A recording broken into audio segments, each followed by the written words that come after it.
The Heartbleed vulnerability was one of the biggest cybersecurity events of its time, leaving a mark on the history of secure internet communications.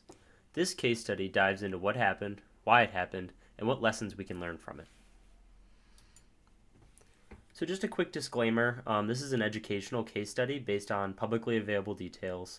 Not all specifics of the breach were disclosed, but enough information exists to kind of piece together the critical events and also their implications. The Heartbleed vulnerability case is pulled from publicly available resources and adapted for learning purposes. For a deeper dive, additional resources are provided at the end of this video. This presentation is geared towards students and professionals that are interested in cybersecurity. We'll cover topics like zero-day vulnerabilities and buffer overflow attacks, using Heartbleed as a key example. By the end of this video, you'll understand how the Heartbleed vulnerability worked, how it ended up being fixed, and the broader implications of zero-day vulnerabilities in general. This case study is a prime example of how small coding mistakes can lead to massive security issues.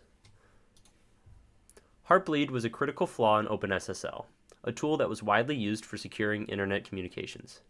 At its peak, about 17% of secure websites were vulnerable.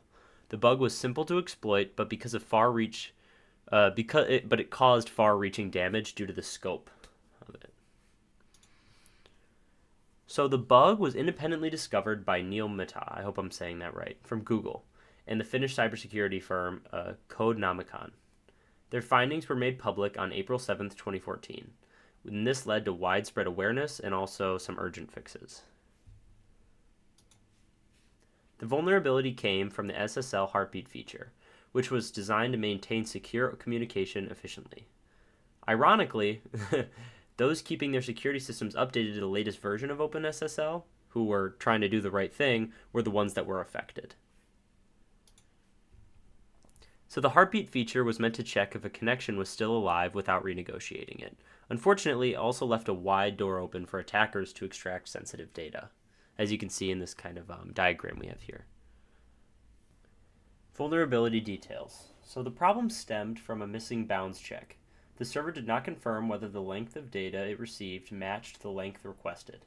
This allowed attackers to exploit the vulnerability and retrieve sensitive data from the memory.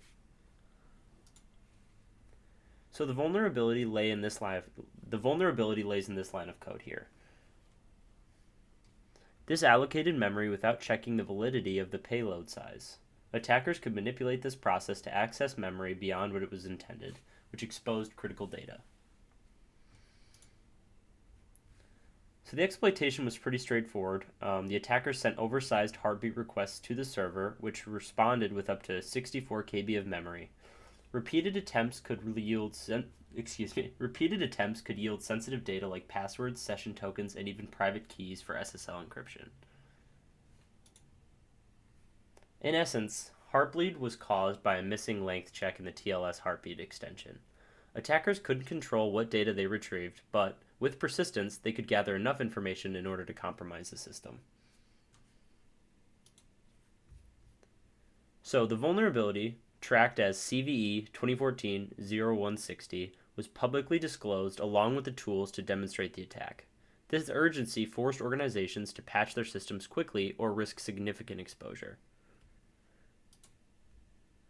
Fixing the issue required two main steps. First, disabling the Heartbeat feature immediately and upgrading to a patched version of OpenSSL. And for some, replacing outdated hardware was necessary in order to ensure a complete mitigation of these attacks. Heartbleed challenged the idea that open source software is inherently secure. While open source allows community review, this bug went unnoticed for 2 years, underscoring the importance of proactive maintenance and also audits. So what is a zero-day attack? A zero-day attack exploits a previously unknown vulnerability. The term refers to a lack of prior awareness or patches, leaving a window of opportunity for attackers to exploit the flaw before it's been addressed. So the zero-day window. The vulnerability window doesn't just exist before a patch is released. It extends to the time it takes for organizations to implement the patch. During this period, systems remain exposed and they are all at risk of exploitation. So here's a discussion question.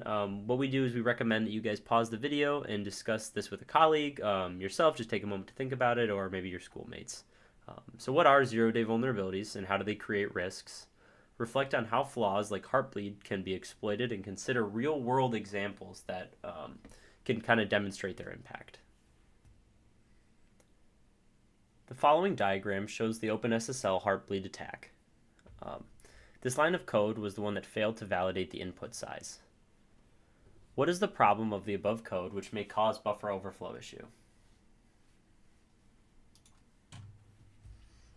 So the fix was simple. Add a length check, and the oversight that this had basically had devastating effects, and it allowed attackers to exploit the buffer overflows. Preventing vulnerabilities like this requires secure coding practices, including input validation and bounds checking. Regular code reviews, audits, and automated testing tools can also catch similar flaws before they actually go live. Heartbleed is a cautionary tale about the importance of secure development and rapid patching. For more details, explore the listed resources. Let's use these lessons to build a more secure future. Thank you for listening. Bye-bye.